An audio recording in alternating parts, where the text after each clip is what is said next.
Assalamualaikum warahmatullahi wabarakatuh. Di sini kami dari kelompok 7 program studi pendidikan guru sekolah dasar 2020 dari kelas A4 Fakultas Keguruan dan Ilmu Pendidikan. Kami akan menjelaskan makalah membangkitkan kembali kejayaan Islam di bidang pendidikan, diajukan untuk memenuhi tugas struktur mata kuliah pengantar pendidikan. Ibu dosen Asih Wahyu Ningsih, MPD. Disusun oleh Salsabila Fahda Putri, Tari Pujantika Hastuti, Ulfa Wahyuni, Wulansari. Di sini ada kata pengantar. Puji syukur kehadirat Allah Subhanahu wa Ta'ala yang telah memberikan rahmat dan hidayahnya, sehingga kami dapat menyelesaikan tugas makalah yang berjudul Membangkitkan Kembali Kejayaan Islam di Bidang Pendidikan. Ini tepat pada waktunya. Adapun tujuan dari penulisan dari makalah ini adalah untuk memenuhi tugas pengantar pendidikan. Selain itu, makalah ini juga bertujuan untuk menambah wawasan bagi para pembaca dan juga bagi penulis.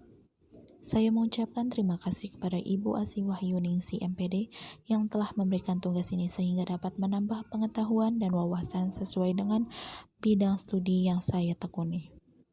Saya juga mengucapkan terima kasih kepada semua pihak yang telah membagi sebagian pengetahuannya sehingga saya dapat menyelesaikan makalah ini. Kami menyadari makalah yang kami tulis ini masih jauh dari kata sempurna. Oleh karena itu, kritik dan saran yang membangun akan kami nantikan demi kesempurnaan makalah ini. Di sini ada daftar isi. Selanjutnya ada bab 1 pendahuluan akan dijelaskan oleh Saudari Salsabila. Terima kasih. Assalamualaikum warahmatullahi wabarakatuh. Perkenalkan, nama saya Salsabila Fahda Putri dari kelompok 7. Di sini saya akan mempresentasikan bab 1 pendahuluan. A. Latar belakang.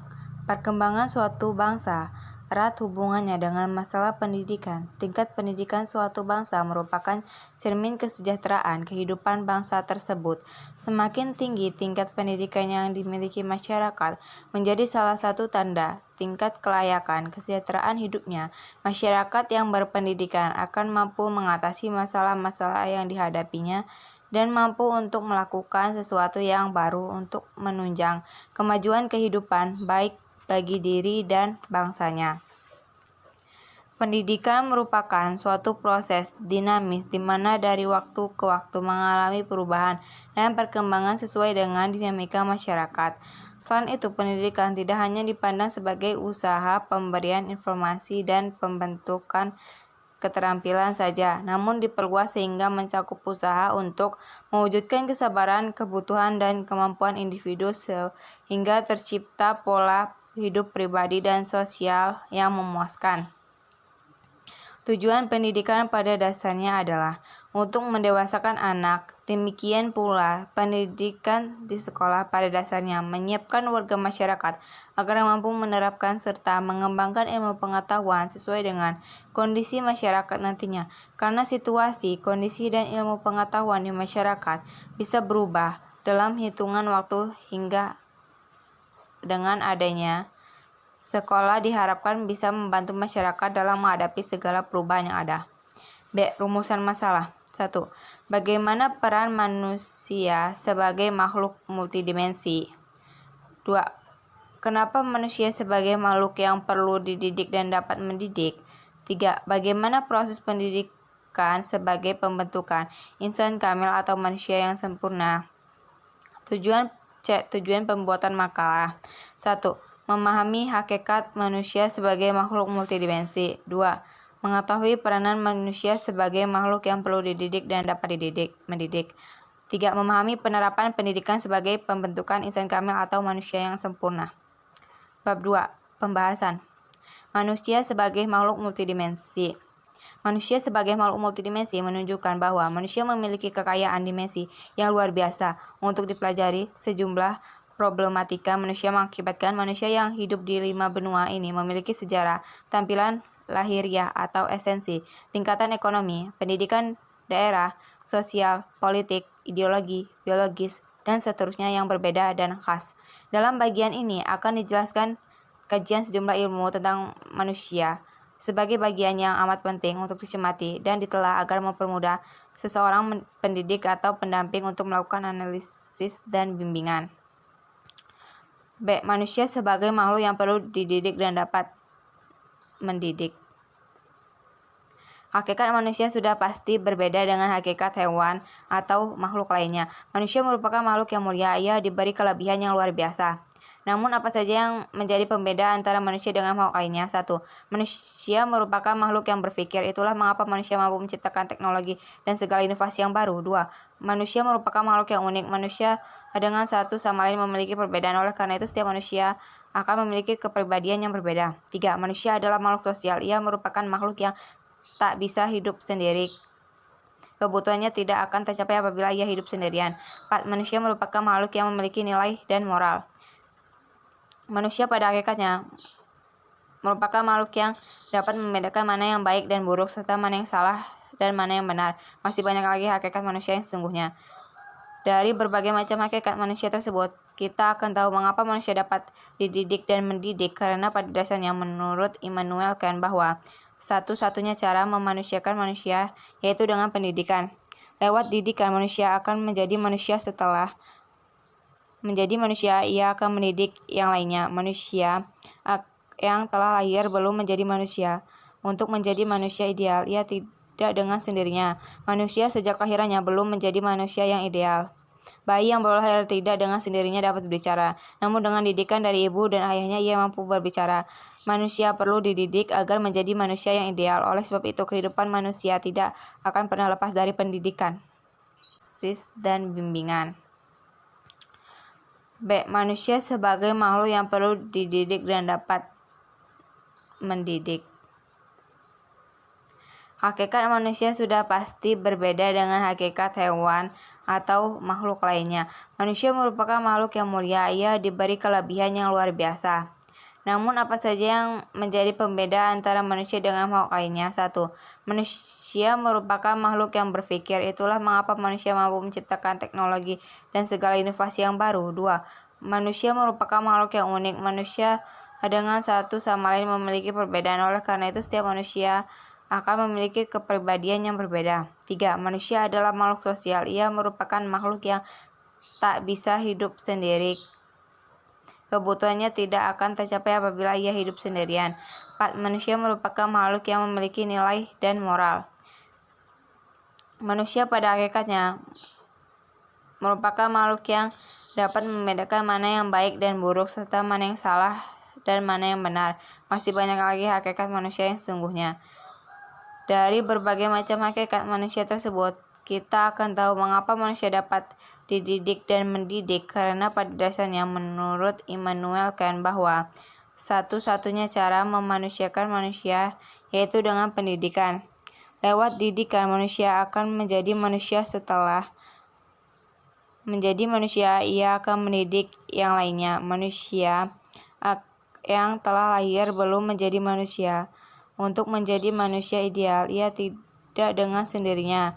Manusia sejak lahirannya belum menjadi manusia yang ideal. Bayi yang baru lahir tidak dengan sendirinya dapat berbicara, namun dengan didikan dari ibu dan ayahnya ia mampu berbicara.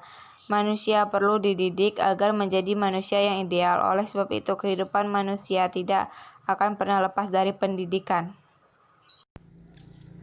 Nama saya Ulfa Wahyuni, saya akan melanjutkan pembacaan materi. Untuk lebih jelasnya, ada berbagai landasan yang menjadi alasan mengapa manusia dapat dididik. Landasan tersebut diambil dari 5 prinsip antropologis manusia yang dapat dididik.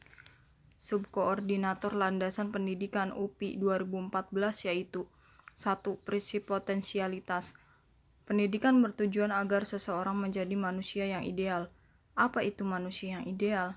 Manusia ideal merupakan manusia yang beriman dan bertakwa kepada Tuhan Yang Maha Esa, bermoral, cerdas, berperasaan, berkemauan, mampu berkarya, dan sebagainya. Setiap manusia telah dibekali potensi untuk menjadi manusia yang ideal, potensi untuk beriman dan bertakwa kepada Tuhan Yang Maha Esa, potensi untuk berbuat baik, potensi untuk berkarya, dan sebagainya. Potensi-potensi tersebut tentunya tidak dibiarkan begitu saja, namun perlu dikembangkan. Sebab itu, manusia akan dapat dididik karena ia memiliki potensi untuk menjadi manusia yang ideal. 2. Prinsip dinamika. N.N. Drijakarara, S.C. 1986 menyatakan bahwa manusia mempunyai dinamika atau manusia sebagai dinamika. Semasa hidupnya, manusia akan melewati perubahan pada dirinya dari waktu ke waktu. Perubahan tersebut mengarahkan manusia untuk menjadi manusia yang ideal. Untuk pencapaiannya, manusia akan selalu aktif menginginkan dan mengejar. Hakikat manusia yang tidak pernah merasa puas menjadikan manusia untuk selalu berubah ke arah yang selalu lebih dan lebih. Oleh sebab itu, dinamika manusia tersebut mengimplikasikan bahwa ia akan dapat dididik. 3. Prinsip individualitas. Manusia memiliki karakteristik yang berbeda satu dengan yang lainnya. Itulah mengapa manusia disebut manusia yang unik. Karakteristik yang berbeda-beda menjadikan manusia selalu ingin menjadi dirinya sendiri dengan pribadinya yang unik. Prinsip individualitas inilah yang menjadi landasan mengapa manusia dapat dididik. 4. Prinsip sosialitas. Manusia merupakan makhluk sosial. Menurut Aristoteles 384 sampai 322 SM. Manusia adalah makhluk yang pada dasarnya selalu ingin bergaul dan berkumpul dengan sesama manusia lainnya. Pergaulan dapat tercipta melalui pendidikan, melalui pergaulan antara pendidik dengan peserta didik memberi pengaruh pendidikan. Manusia yang tidak dapat hidup sendiri akan berinteraksi dengan sesamanya. Dari interaksi akan menimbulkan timbal balik dan pengaruh di antara mereka. Manusia sebagai makhluk sosial tersebut mengimplikasikan bahwa manusia akan dapat dididik. 5. Prinsip moralitas. Beda dengan hewan, manusia merupakan makhluk yang dapat membedakan mana yang benar dan mana yang salah. Pendidikan bersifat normatif. Pendidikan ingin menjadikan manusia agar berakhlak mulia. Apabila manusia dapat membedakan mana yang baik dan tidak, ia berpotensi menjadi manusia yang berakhlak mulia. Pandangan ini menjadi alasan mengapa manusia dapat dididik. C. Pendidikan sebagai pembentukan insan kamil atau manusia yang sempurna. 1. Pengertian insan kamil dan moral. Insan kamil berasal dari bahasa Arab, yaitu dari dua kata, insan dan kamil. Secara harfiah, insan berarti manusia dan kamil berarti yang sempurna. Dengan demikian, insan kamil berarti manusia yang sempurna. Insan kamil tidak lain adalah sang mukmin yang dalam dirinya terdapat kekuatan, wawasan, perbuatan, dan kebijaksanaan. Sifat-sifat luhur ini dalam wujudnya yang tertinggi tergambar dalam akhlak Nabi SAW. Insan kamil adalah sang mukmin yang merupakan makhluk moralis yang dianugerahi kemampuan rohani dan agamawi untuk menumbuhkan kekuatan buruk dalam dirinya. Sang mukmin senantiasa meresapi dan menghayati akhlak ilahi.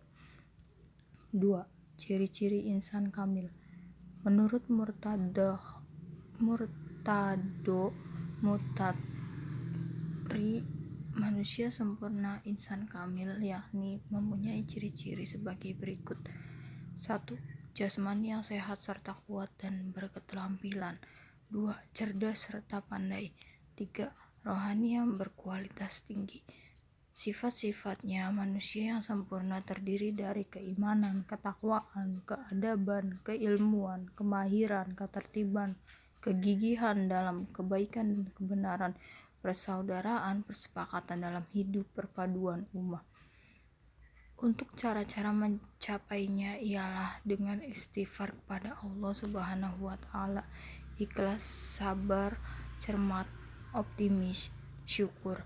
Adapun beberapa ciri atau kriteria insan kamil yang dapat kita lihat pada diri Rasulullah Shallallahu Alaihi Wasallam, yakni 4 sifat. A. Sifat amanah, artinya dapat dipercaya. B. Sifat fatonah, artinya cerdas. C. Sifat sidik, artinya jujur. D. Sifat tablik, artinya menyampaikan. 3. Proses pembentukan insan kamil. Proses atau tahapan pembentukan insan kamil dibedakan menjadi beberapa bagian antara lainnya. A. Proses pembentukan kepribadian. Dapat dipahami bahwa insan kamil merupakan manusia yang mempunyai kepribadian muslim yang diartikan sebagai identitas yang dimiliki seseorang sebagai ciri khas dari keseluruhan tingkah laku baik yang ditampilkan dalam tingkah laku secara lahiriah maupun sikap batinnya. Tingkah laku lahiriah seperti kata-kata, berjalan, makan, minum, berhadapan dengan teman, tamu, orang tua, guru, teman sejawat, anak famili, dan lain-lainnya. Sedangkan sifat batin seperti penyabar, ikhlas, tidak dengki, dan sikap terpuji lainnya yang timbul dari dorongan batin. Bismillah. Nama saya Wulansari, saya akan melanjutkan pembacaan materi. B. Pembentukan kepribadian muslim. Kepribadian muslim dapat dilihat dari kepribadian orang per orang atau individu, dan kepribadian dalam kelompok masyarakat atau ummah. Kepribadian individu meliputi ciri khas seseorang dalam sikap dan tingkah laku, serta kemampuan intelektual yang dimilikinya. Poin keempat, peranan moral menurut Islam dalam pembentukan insan kamil. Penerapan akhlak atau moral menurut pandangan Islam dalam pembentukan insan kamil dalam kehidupan sehari-hari bukanlah perkara mudah, karena dari segi arti saja moral menurut pandangan Islam adalah akhlak yang baik dan insan kamil yaitu manusia yang sempurna, sedangkan manusia sendiri seperti yang telah kita ketahui tak ada yang terlahir dengan sempurna. Manusia adalah tempat segala kesalahan dan kekhilafan berasal. Namun, kesempurnaan yang dimaksudkan di sini bukanlah kesempurnaan dalam arti tak pernah melakukan kesalahan sama sekali. Tak ada manusia yang tak pernah melakukan kesalahan, itu kodrat. Karena itulah telah disebutkan sebelumnya bahwa salah satu cara untuk mencapai moral Islam dalam bentuk insan kamil adalah dengan bertaubat dengan syarat-syaratnya, dan bertaubat hanya dilakukan oleh orang-orang yang merasa melakukan kesalahan. Meskipun begitu, seseorang yang ingin mencapai tingkatan insan kamil harus tetap menjaga segala tingkah lakunya, agar jangan sampai keluar dari ajaran Islam yang sebenarnya. Di samping itu, seorang insan kamil juga harus menjaga diri dari kesalahan yang mungkin dianggap kecil dalam kehidupan sehari-hari, seperti tergesa-gesa dan tidak cermat. Melahirkan insan yang kamil bukanlah semudah memberi pendidikan secara formal dari kecil sehingga dewasa. Bab 3 penutup. A. Kesimpulan. Manusia sebagai makhluk multidimensi menunjukkan bahwa manusia memiliki kekayaan dimensi yang luar biasa untuk mempelajari hakikat manusia sudah pasti berbeda dengan hakikat hewan atau makhluk lainnya. Manusia merupakan makhluk yang mulia. Ia diberi kelebihan yang luar biasa. Namun apa saja yang menjadi pembeda antara manusia dengan makhluk lainnya? Pertama, manusia merupakan makhluk yang berpikir. Itulah mengapa manusia mampu menciptakan teknologi dan segala inovasi yang baru. Insan kamil adalah sang mukmin yang merupakan makhluk moralis yang dianugerahi kemampuan rohani dan agamawi untuk menumbuhkan kekuatan buruk dalam dirinya. Sang mukmin senantiasa meresapi dan menghayati akhlak ilahi. B. Saran. Penulis menyadari sepenuhnya jika makalah ini masih banyak kesalahan dan jauh dari sempurna. Oleh karena itu, untuk memperbaiki makalah ini, penulis menerima kritik membangun dari para pembaca. Sekian presentasi dari kelompok kami.